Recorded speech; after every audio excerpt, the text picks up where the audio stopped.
समाज में एक मंदिर का होना बड़ा ज़रूरी होता है, क्योंकि वो पूरे समाज को संगठित रखने का काम करता है।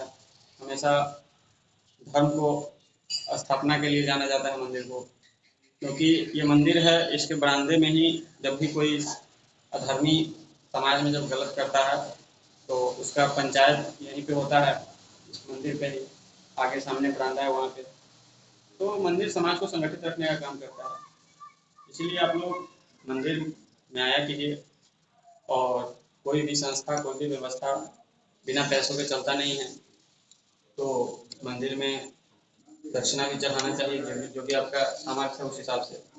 उसके बाद यह है, लोटा में जल इसमें चलामृत रखाता है। तो इसमें चलामृत जब रखाता है तो इसमें तुलसी भी रखाता है, और मतलब चलामृत ऐसे बनता है जैसे इसमें पानी रखाता है, उसके बाद तुलसी रखाता है। तो तुलसी जो है, तुलसी का होम्योपैथी में एक दवा बनता है वशीवन, जिसमें तुलसी का रस होता है। तो हम लोगों को मुफ्त में ही तुलसी का रस रोज मंदिर में जब जाते हैं तो चलामृत के रूप में मिलता है।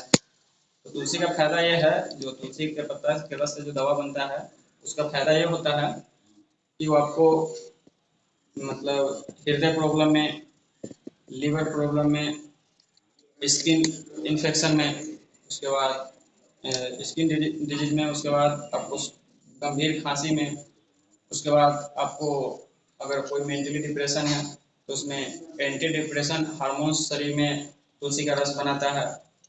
उसके बाद जो नियमित तुलसी का सेवन करते हैं उसमें ऐसा डॉक्टर कहते हैं कि कैंसर होने की संभावना कम रहती है अन्य लोगों के मुकाबले। तो ये सब हमारा जो भी धर्म है, सनातन धर्म, इसमें जो भी महत्वपूर्ण चीज़ें हैं उनको मंदिर, नियम और परंपरा के साथ, त्यौहार के साथ जोड़ दिया गया है।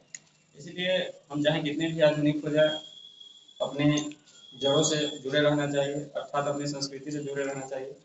क्योंकि आधुनिक होना अच्छी बात है, लेकिन इतना आधुनिक ना हो जाइए कि आप अपने जड़ से ही कट जाएं। क्योंकि किसी पौधा को प्रोनिंग करते हैं, पालते हैं फूल के पौधा को, तो उसमें अगले साल अच्छा फ्लावर आता है। लेकिन अगर उसी पौधा को अगर जड़ से काट दिएगा तो पौधा पूरी तरह से सूख जाता है। तो इसीलिए हम सभी को अपनी संस्कृति के साथ जुड़े रहना चाहिए, चाहे जितने की आधुनिक क्यों न हो जाए, लेकिन अपनी संस्कृति से, अपने जड़ से जुड़े रहना चाहिए।